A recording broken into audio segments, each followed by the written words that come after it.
Well, hello and welcome once again to the DCL podcast, where we're inviting you to sit back, relax, and we'll be on our way shortly. Well, welcome back to the DCL podcast, your podcast for Disney Cruise Line history, trip reports, and general travel planning. Well, it's September 9th, and I would be remiss if I didn't say anything about Hurricane Irma, which is making its way to the Florida Peninsula. Everybody here at the DCL podcast, our hearts go out to everyone affected by it out in the islands of the Caribbean, and those of you who have had travel plans down to Walt Disney World, and especially on Disney Cruise Line. And I'm not going to go through all of it, but Disney Cruise Line did announce that the September 9th sailing of the Fantasy and the September 8th and 11th of the Disney Dreams sailings have been canceled, and all of those people who were originally booked on those have been reached out by Disney, and they're offering them different kind of booking savings to rebook their cruises.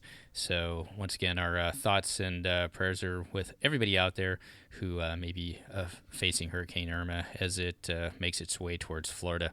Well, with that being said, we are going to move on to episode 20, and Christy and I were really excited to bring back Mr. Len Testa, author of one of the authors of the Unofficial Guide to Walt Disney World, Disneyland, Disney Cruise Line, and Washington, D.C. and Las Vegas. He's also the owner of Touring Plans and just a real pillar in the Disney community. And it was a fun time sitting down and talking with him about all things Disney. We kind of focused on the just released guide to a 2018 guide to Unofficial Guide to Walt Disney World, and we touch after that a little bit on Disney Cruise Line. So without further ado, I want to introduce Mr. Len Testa. Thanks for coming back and taking a listen, and we'll talk to you at the end of the show. Enjoy, everybody. Well, welcome back to the DCL podcast, and we would like to welcome back to the show today Mr. Len Testa. How are you doing today, Len? I'm good. How's it going? Not too bad, and Christy's here too. How are you doing, Christy?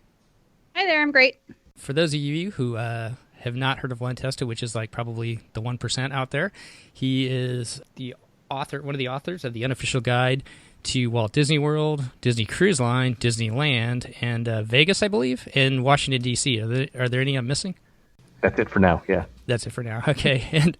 And also works with Touring Plans and owns Touring Plans, which we have used many times down at Disneyland. I haven't used it at Disney World yet, and it's just an amazing site.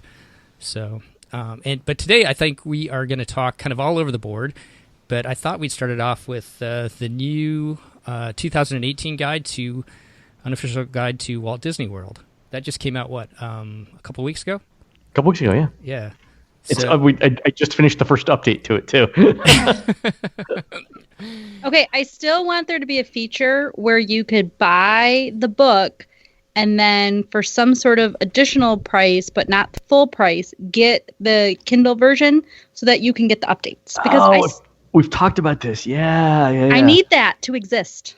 Yeah. We've talked to Amazon about it. It's a fulfillment thing with them. But it's definitely an idea we're looking at. Okay, keep it out there. I will do that. I will purchase that one. Awesome. The Kindle edition, like I said, I just finished the first update for it. So it includes things like closing of Great Movie Ride, Ellen's Adventure, the new minivan service, the new Mission Space Green thing, a few other small things.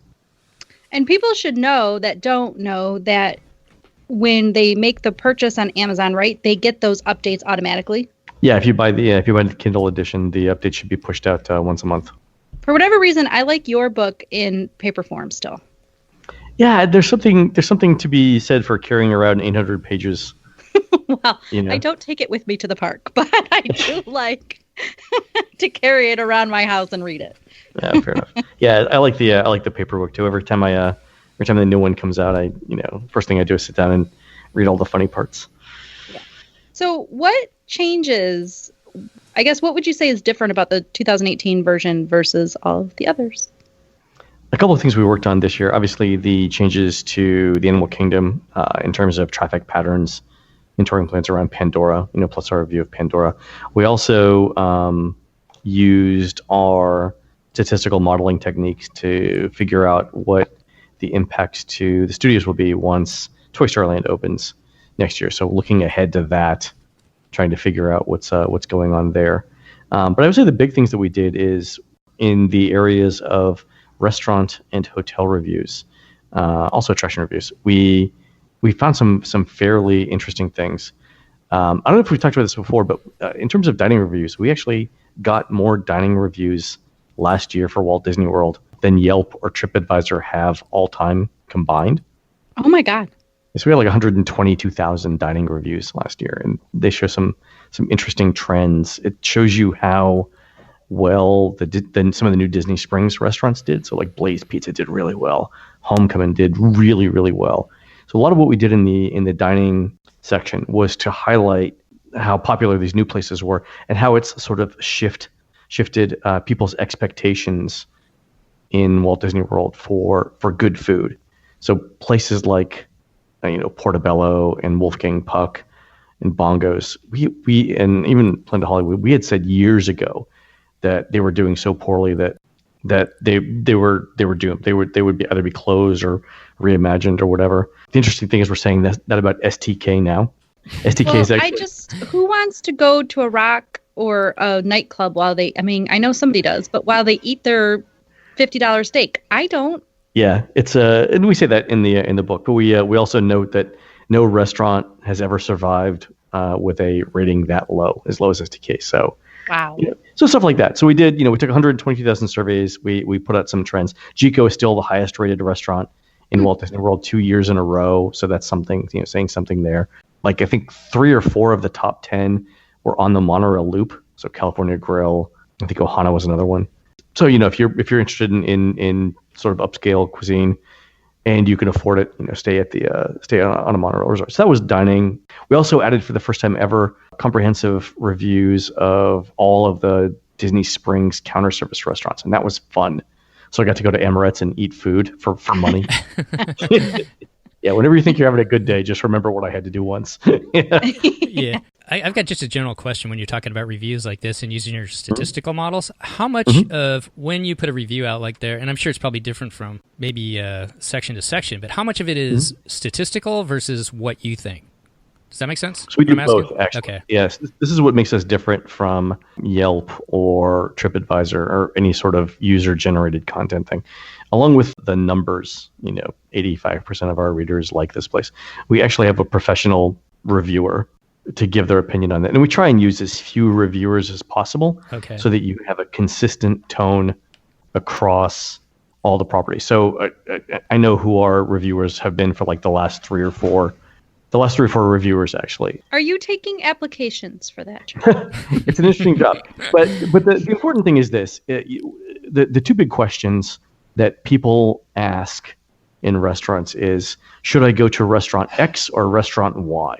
And in a place like, in a review site like TripAdvisor or Yelp, it's difficult to say that because unless the reviewer explicitly says, I've been to both and this one's better, you don't know the experience of the people on those reviews. So it's difficult to do comprehensive comparisons of two restaurants using Yelp or TripAdvisor because the same people don't review both, but we do.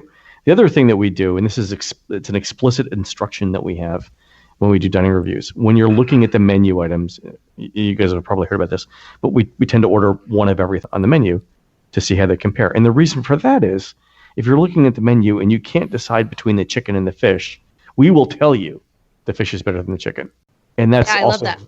Yeah, and it's very rare to read that in a sort of user-generated review. And I would also say that just having somebody that is consistent for the last, I think you said 4 years of doing the reviews. The last 4 reviewers, so it goes back 15 years. We've had 1, 2, 3 of them.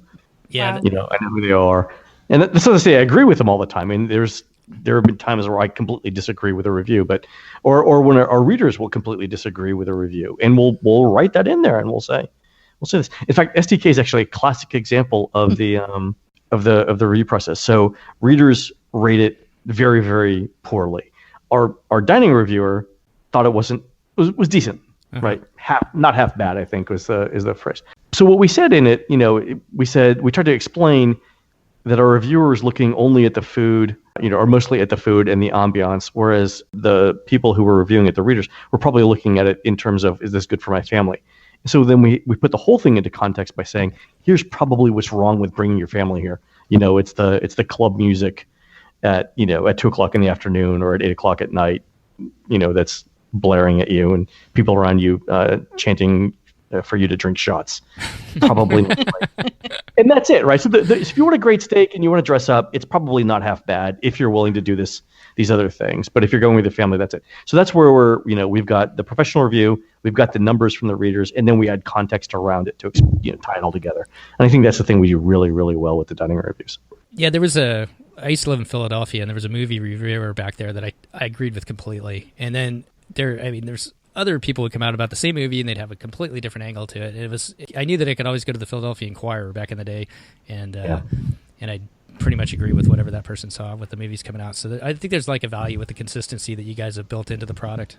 Thank you. The other thing that we're able to do is, we'll go back someplace and we'll review it several times just to make sure we didn't get them on an especially good or an especially bad night. So I can't tell you how many times we went to Tiffin's, in the first 90 days it was open, and then, Homecoming. Yes, just to make sure it's consistent, right? Well, it was, yeah. And the menus changed. I mean, you do want to make sure it's consistent, but it's amazing. Yeah, and there are times when, like the one time I went, I think the second time I went, the wait staff recognized who I was, and so that kind of ruins that in terms of the evaluation, right? You can't when they know who you are, right? So that kind of screwed that one up. But you want to go back and make sure that places aren't. You want to get the review out in a timely manner, but if it's a restaurant's opening week, God knows what's going on behind the kitchen, right? So we did Polite Pig the day after it opened, and some stuff was good, and some stuff was just okay, and some stuff, a few things were just rough. So we went back, a couple times later on in the week, and they had sort of balanced it out, and some things got better, some things stayed the same, but we were able to to do that. The other thing is, and here's why it's important. Have you ever gone back to read like Rolling Stone's review of classic music albums when they first came out? Like what did Rolling Stone say about Led Zeppelin 4 when it came out? And they were like, meh. So it's important. It's important to go back periodically and say, how is this thing aged, and what were we right about, and what were we wrong about? And I think that's important too. So that's awesome. Yeah. I was gonna ask if we could put you on the spot since we're talking about dining. Ask what your favorite restaurants are. Okay, so I'll give you regions. So I really like Homecoming and Blaze Pizza in Disney Springs.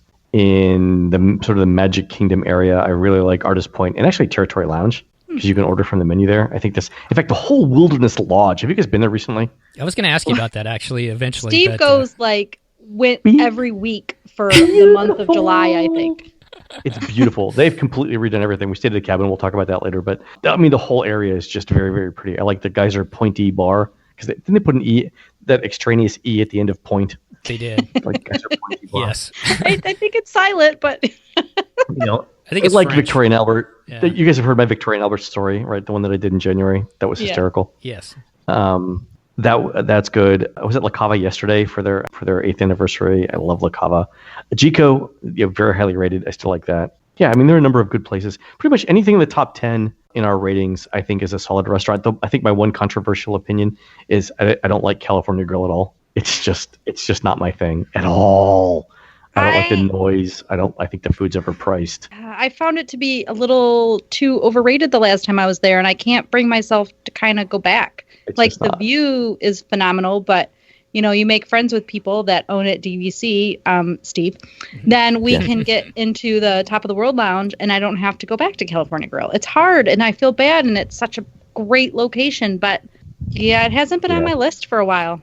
No, it's not. I think there are other. I mean, I would rather go to Homecoming and spend half as much. Right. That's the thing.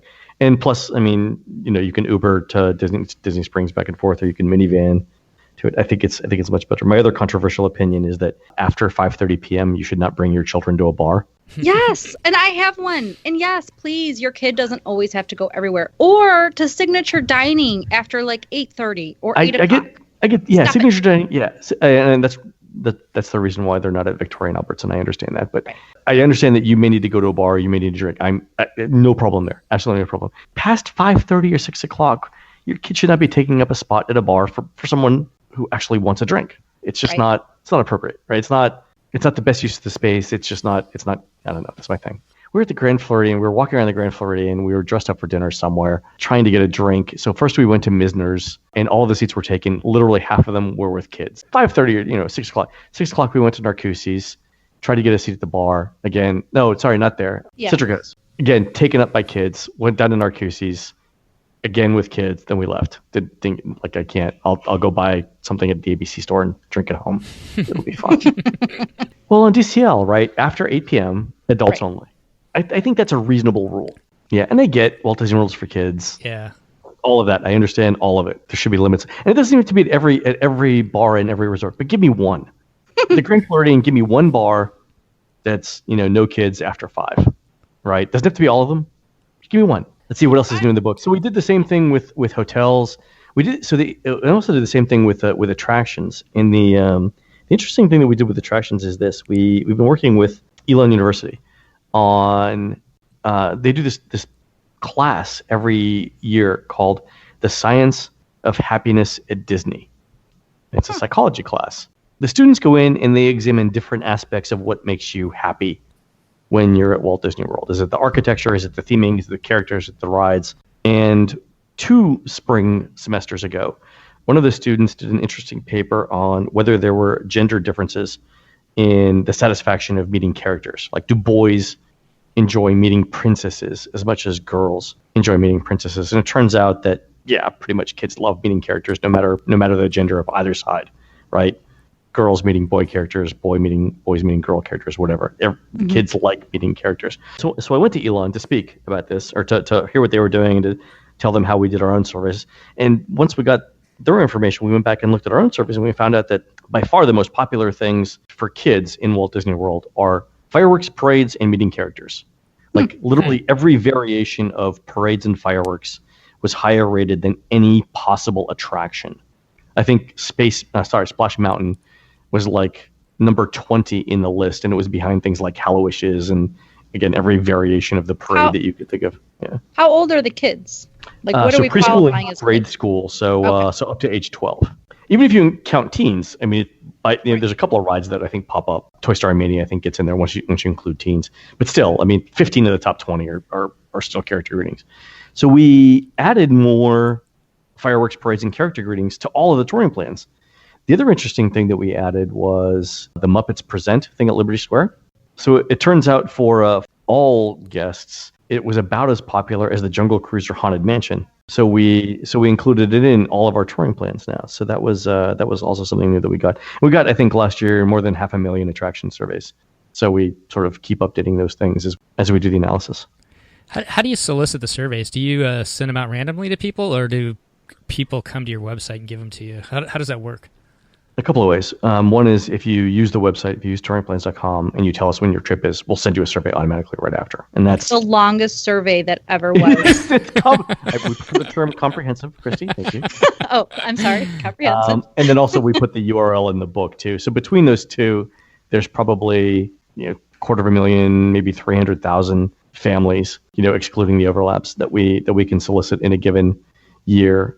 So if you figure out how many restaurants you go to or how many rides you ride, that's how we end up with the numbers that we end up with. So, and just for clarification, really quick, because our listeners, we haven't been able to do a survey yet, but they're going to be cruise line people who are then, in theory, this is why they came to the DCL podcast, or Disney fans, but then people who are adding a trip on, like, to a cruise one way or another. So maybe newer to Disney. So the Unofficial Guide to Disney World is a book, either on Kindle or a book. And then Touring Plans is your website. And can you just briefly say, I guess, what that is? So Touring Plans is the website companion to the Unofficial Guide. The main thing that it does is provides online tools that don't work in print. So we have apps that run on your phone that tell you when to ride rides in Walt Disney World to minimize your wait in line. We've got some other. I love that section, by the way. Thank you. The app is called Lines. We've also got on the website a couple of other interesting features. We've got updated menus for every food item in every restaurant, kiosk, and food stand in Walt Disney World, like 19,000 items updated regularly. We've got photos of the view you get from virtually every hotel room in Walt Disney World, along with a way to request those from Disney. So if you tell us you like a particular room and you tell us your reservation number, we'll send Disney your request for that room 5 days before you check in. A few other interesting things. We just added a dining plan calculator. It tells you whether the dining plan makes sense for you based on the number of people in your party, where you're staying, and how long you plan on staying. And which of those features are subscription-based versus just sign-up based? Sorry. We also have a crowd calendar that tells you how busy the parks are going to be every day for the next 365 days in advance. So the crowd calendar is costs money. The hotel photo thing is free, but faxing is part of our $15 a year subscription. The touring plans are free. If you want to use one of the pre-made touring plans that we've worked on ourselves and we've tested over and over again in the parks, that's part of a subscription. Menus are free. I think most things have some free version on it. Let's put it that way. So I have a request for you to tell the people who is in charge, you, I think. But so you now need to add the allergy menus because Disney has them and obviously they update them. But when your people are getting the regular menu, they can just say, "Hey, and can I have the allergy menu?" Which all the Disney restaurants now have, because there's not a comprehensive place for me to find all those. For the allergy menus. Mm-hmm. See, do we have those? Hold on one sec. I looked, so I don't think so, but I could have missed it. Checking. Look on the site. So look under Be Our Guest. So we've got the... No, I looked. So we've got, here are the menus we have. Adult breakfast, kids breakfast, lunch menu, kids lunch menu, dinner menu, kids dinner menu, dessert menu, specialty beverage and wine menu, allergy friendly menu, allergy friendly kids menu. Yeah, it's at the very bottom. Scroll down to the list of menus. Okay, I am going to. Yeah, so we're working on it. So I went, the last time I looked, this is fantastic news. This would have been a month ago or a month and a half ago. And whatever restaurant it was that I was looking for, like I checked a couple of them, you did not have the allergy menus for that place. So that's where I came up with my non-mathematician analysis that you didn't have it. So now I know. Let me check Columbia Harbor House real quick just to make sure. Yeah, I know it's something that we've been working on. Oh, yeah, Columbia Harbor House has the allergy menu too. Yeah, 10 items. Something at Animal Kingdom. Is there anything else I can do for you, Christy? Anything else? Yeah, No. Well, here's my other little thing. I like this. This is fantastic. You should add one more restaurant for your restaurant searches for people that have a subscription versus just people who have an account. Yeah, here's the interesting thing about that. Behind the scenes, there are actual people doing those searches. It's a group in Southeast Asia.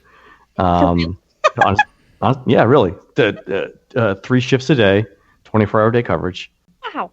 Yeah, honestly, you have found me reservations, by the way. Those employees are doing their job.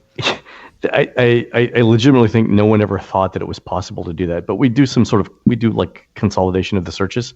So, if you and Steve are both looking for Be Our Guest reservations at the same time on the same day, that's only one search, not two. Well, right. It turns out that you can consolidate. If you get a big enough group of searches, you can cut down by almost 60% the number of searches because there's so much commonality in what people are looking for. There's really only 10 restaurants people look for. So you do that and then do some other efficiency things. But yeah, it's people. And I don't think that anyone ever expected that to happen. Anyway, that kind of limits how many things we can do. Yeah. Details. Right, exactly. I need one more choice. How much money we so it's free. I know. Yeah, we spend many tens of thousands of dollars on that little free service. Well, right. Why don't you make it part of the paid subscription? Actually, Disney legal asked us not to do it that way. Oh. Yeah, because they shut down all those places, but they were doing other things that are not the same. But so they were. I don't know exactly how they were working, but I believe they were scraping data, and also in order to make reservations and comply with Disney's terms and conditions, you have to be a registered travel agency. We became a registered travel agency just so we could do that. We have an IATA number literally just to do this one service. Yeah, I mean, we spent a year prepping for this. But you don't make the reservations. No, we don't. But that's not part of the terms and conditions. The terms and conditions say you have to be a travel agent. Just search. Yes, to make reservations on behalf of your clients, you have to get an agent. Yeah. So fine, complied with it. And I legitimately think no one thought that we would do it that way. That it was possible, to A, outsource all of this to Southeast Asia, and B, optimize the searches so that you cut down by half what it is. So. Well, awesome. So we talked a little bit about the restaurants and Disney Springs. What changes are coming to the resorts that are in the new guide that just came out? We covered all the major changes around DVC. So we talked about the gondolas that are coming to Pop Century and Art of Animation. talked about the huge changes at Caribbean Beach. And I think for like the third year in a row, we tell people not to stay at Caribbean Beach and not to stay there for 2 more years. But also we talked about sort of what Disney's doing in terms of spending money on DVC properties, because the DVC properties look really good. I mean, the Wilderness Lodge looks great. We stayed at the new cabins. Those are fantastic. They're also, I think, a third less than the Polynesian bungalows. So Disney really learned their lesson with the bungalows. I have a stay there in January. Please give me a little bit of details. I mean, I know I have to listen to Virginia. How many nights are you there? Just 2. Yeah. Okay. So we stayed there one night, and one night wasn't enough. So it's a walk actually, and you can tell this is sort of. So we stayed at our cabin was 8002. It's not the closest one to the Contemporary, but the next closest one. Oh, geez. To the Contemporary, and you could tell that there were people still working, like construction crews still working inside many of the cabins. So if there's an availability issue, that was why. So you walk through the main Wilderness Lodge lobby, and you go through what used to be a fire escape exit to get to the cabins. It's really nice. You go over a wooden bridge, and you're in this row of cabins. And again, really, really pretty. The decor is impeccable in them. It's got like sort of a rustic lodge / railroad cabin.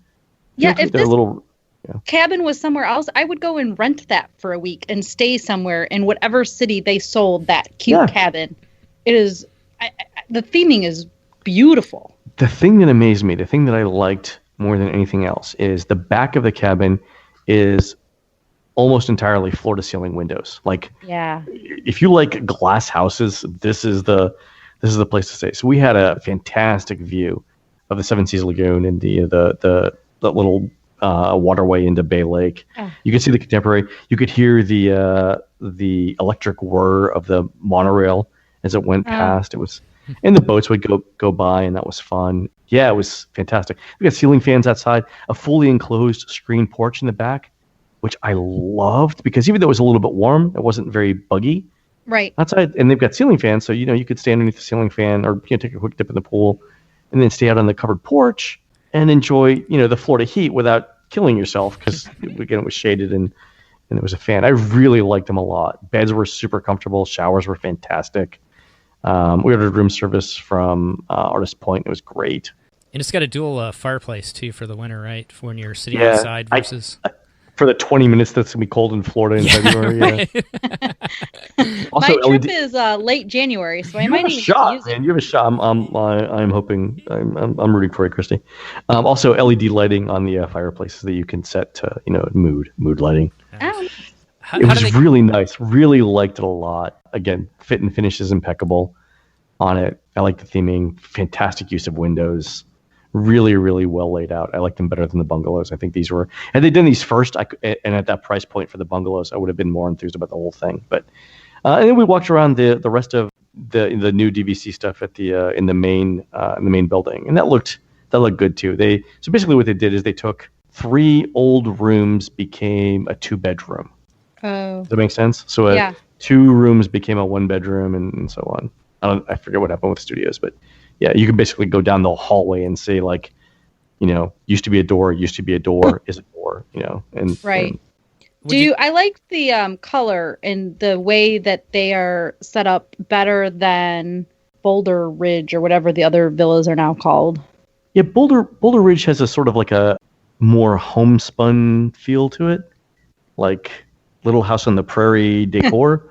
Yeah. I don't know how else to say it, but they've got it reminds me of like Quaker quilts for the decor, and the other cabins are sort of more modern. So neither of them are bad. I think obviously the newer ones are more updated in terms of theming and style, and I like those best. Did you guys make it down to Geyser Point, the bar and grill? A couple times, yeah. What'd you think of that?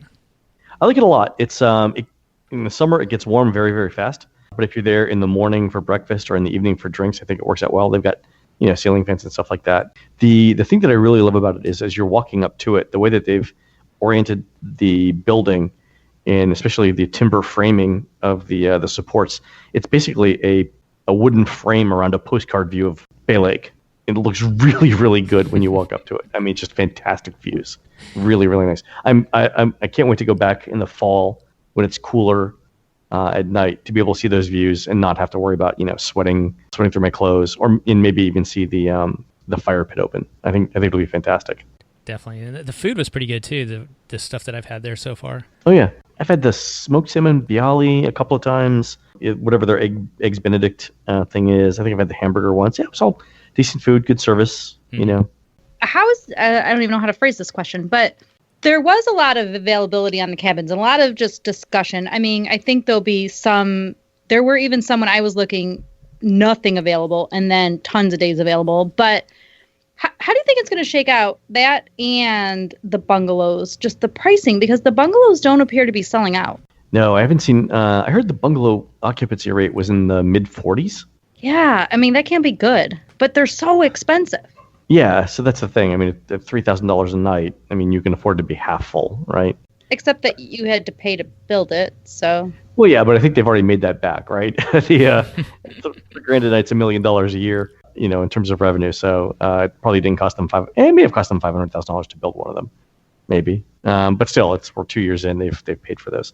I think you'll see more availability you'll see more occupancy at the Wilderness Lodge rooms. But again, still, you know, the point equivalent of $2,000 a night. That's right. $14,000 for a week. I mean, to put that in perspective, that's more than my daughter's tuition in college this semester with books.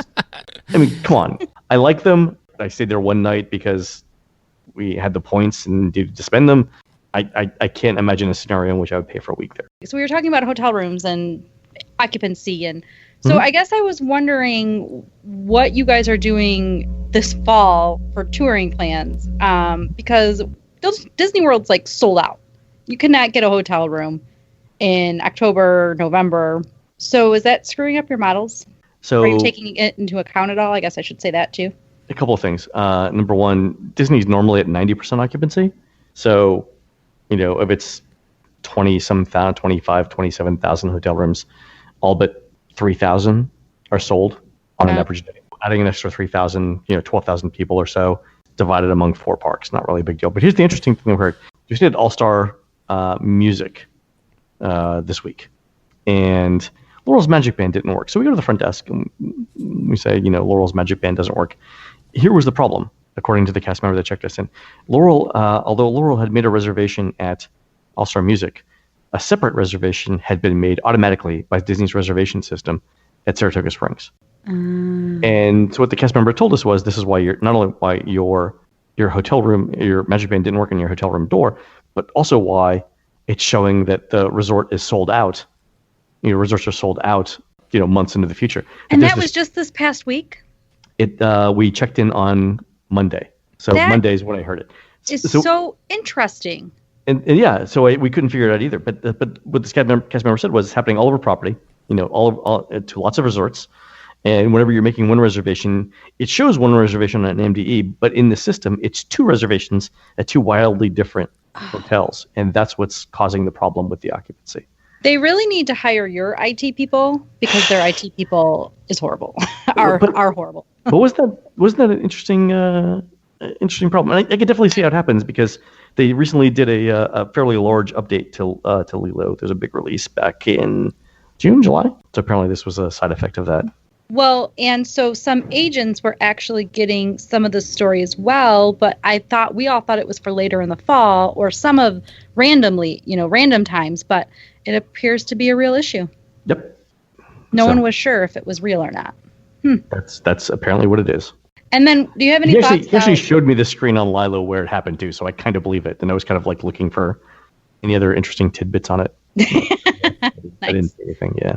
Any thoughts about why summer seemed pretty dead? A couple of things. I know international travel is way down. I've heard as much as 20%. International travel is obviously a huge component of Disney's overall, market. So that, I think, is a lot of it. I think Pandora didn't do anywhere near what Disney thought it was going to do. So what I heard on their earnings call was the amount of money that they made on Pandora was equal to the amount of money they spent marketing Pandora. So it was a wash. And here's the other thing. So basically, they got caught flat-footed. I mean management did.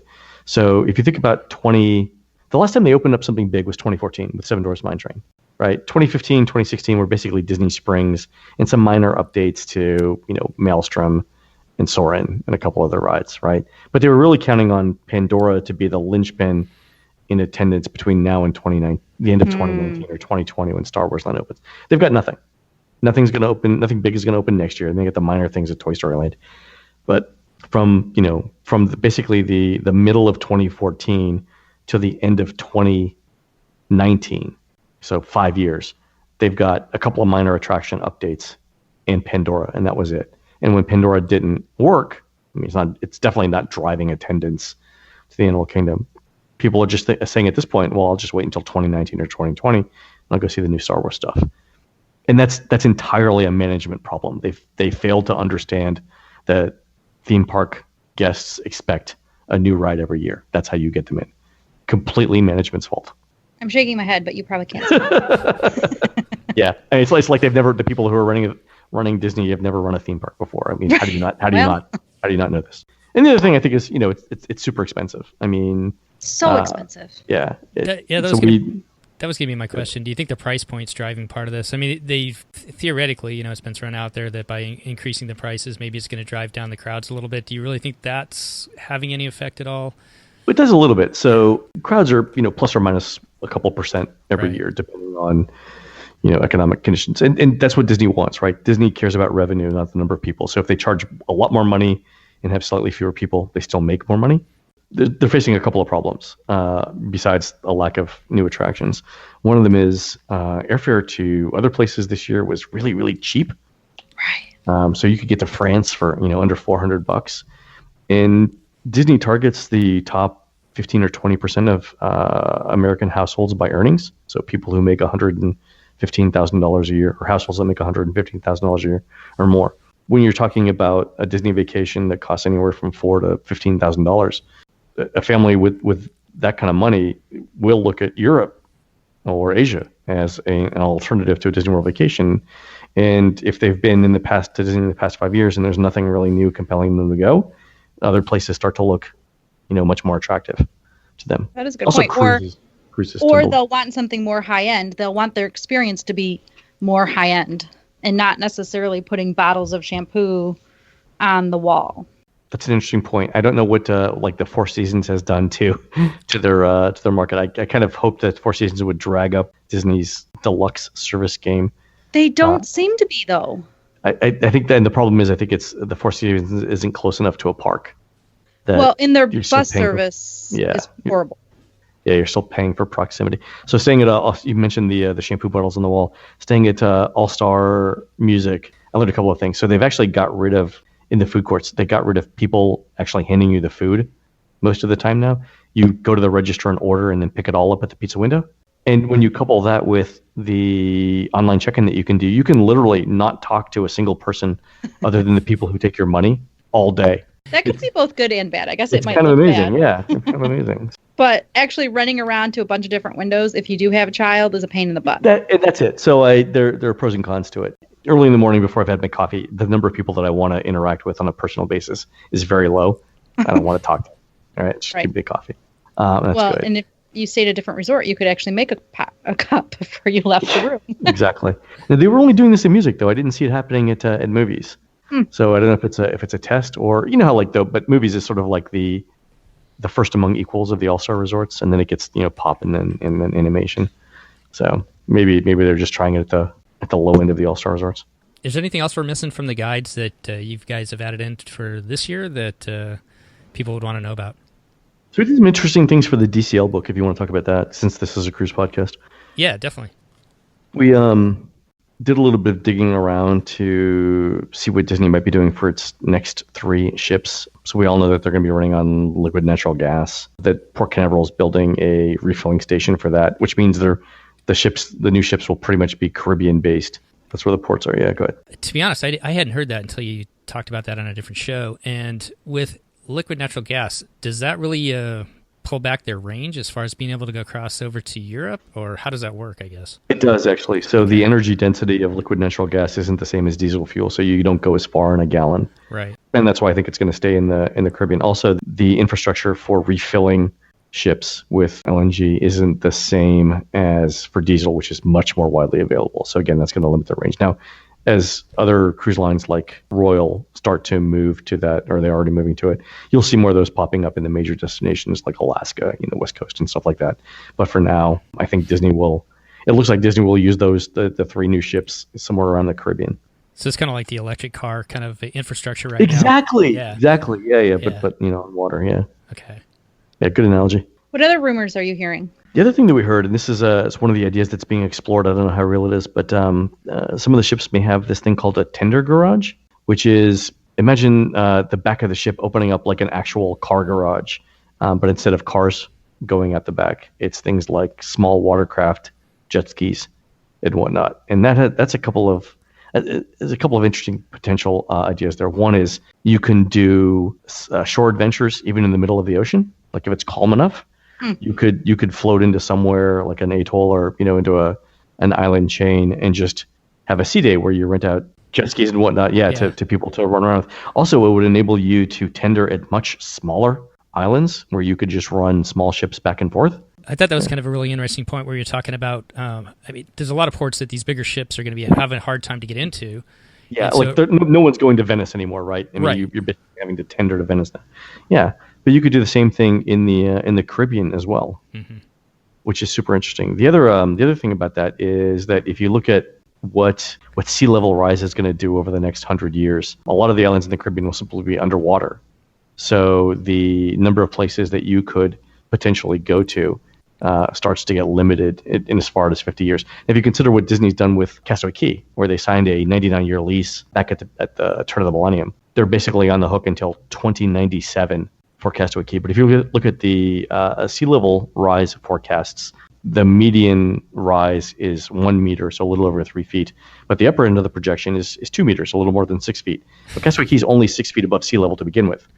So there's a decent chance, right, a non-zero chance, that by the time Disney's lease is up, Castaway Cay will be underwater. So Disney has to start planning for that with their next island. And that's also something that's important. So if they can't do that, or if they have to go to these smaller islands, because Castaway Cay, I think, is 1,100 square acres. There aren't that many islands in the Caribbean that are 1,100 acres, also more than 6 feet above sea level, also within a 30-minute boat ride of a major city where you can get people to work on your island, where you can boat them back and forth. Yeah, so it could be that Disney does less and less shore excursions, and making these smaller things is a way to keep the port adventures alive. The other thing is, did you guys see the new State Department warning that went out from Mexico?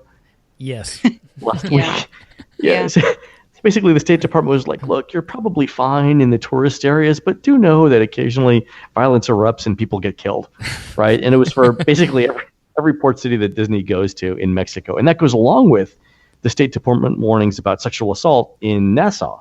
I've been actually thinking about that and looking into that and seeing what is Disney going to do. I sort of use them as my barometer for how safe places sort of are. I mean, I tell people, because these are conversations that I get, and it's not even just for DCL, it's for people going to all-inclusives or whatever. Yeah. There's crime in your city. Like, I looked it up, and in Detroit, there was, okay. How many murders? Detroit is the canonical example of violence in America. Well, people go to Chicago, is favorably and there's a lot compared of crime in Chicago.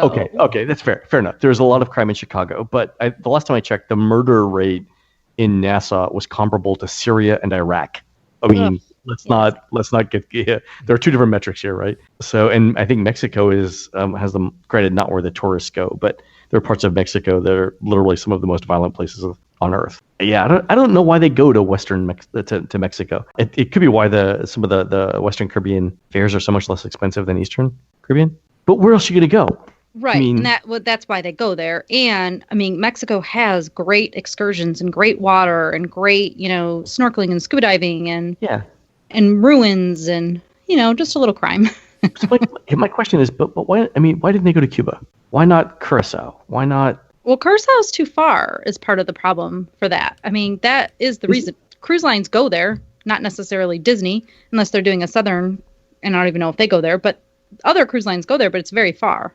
Is it that far? Is it that much farther than Barbados?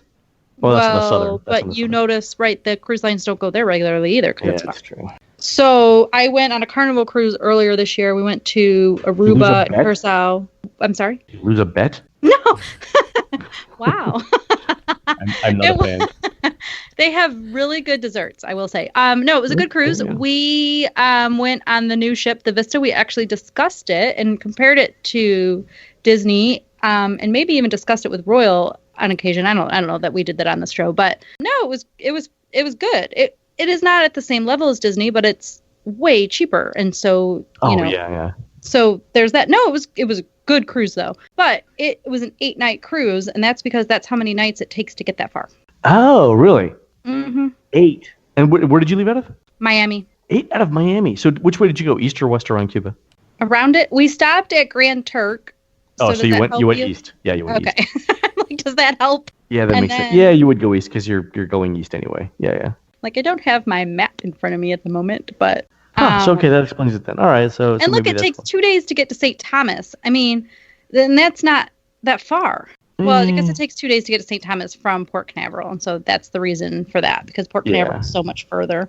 But anyway, a problem as well, because you have all of that. Anyway, sorry, go on.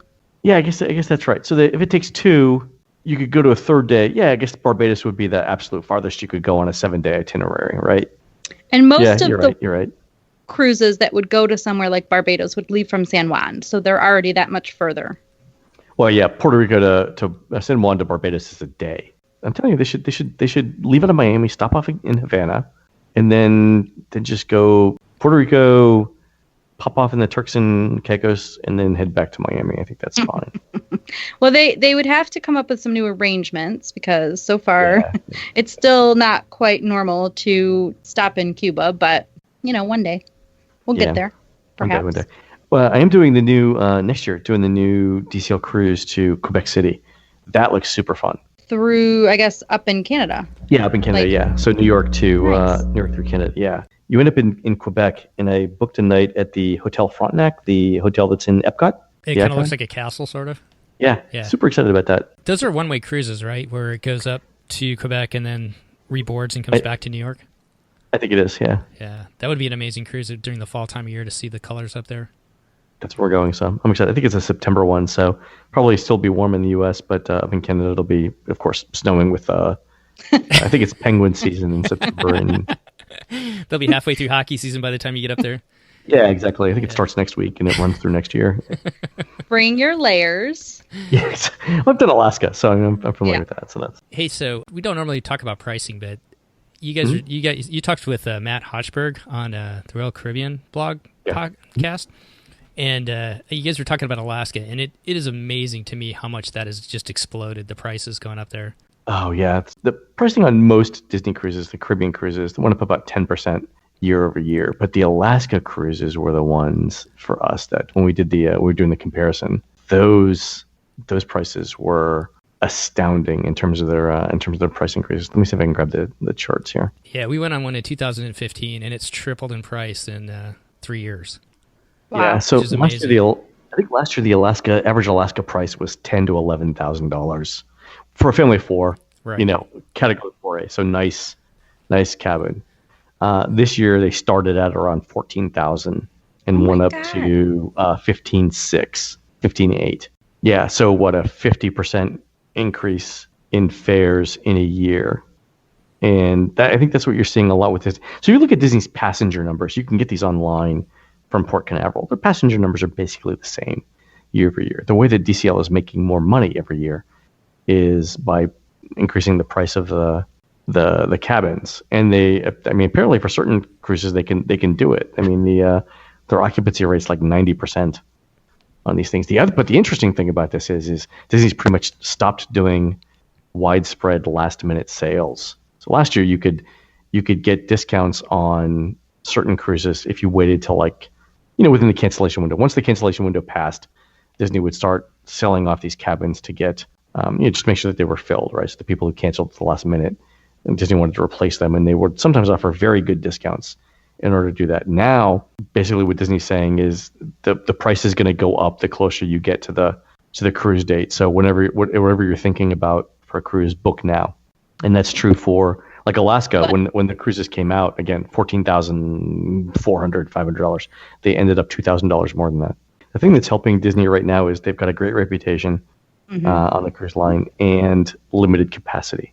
So if you really want to do a Disney cruise, especially a 7-night Eastern or Western Caribbean, you've only got one choice. It's only one ship that does it. And if you think that the Disney's targeting the top 15 or 20% of American households for its theme parks, it's probably like the top 5 or 10% for its cruise products. I don't know if you saw the survey that they sent out, Christy. One of the questions at the end is what your annual household income is. Yeah.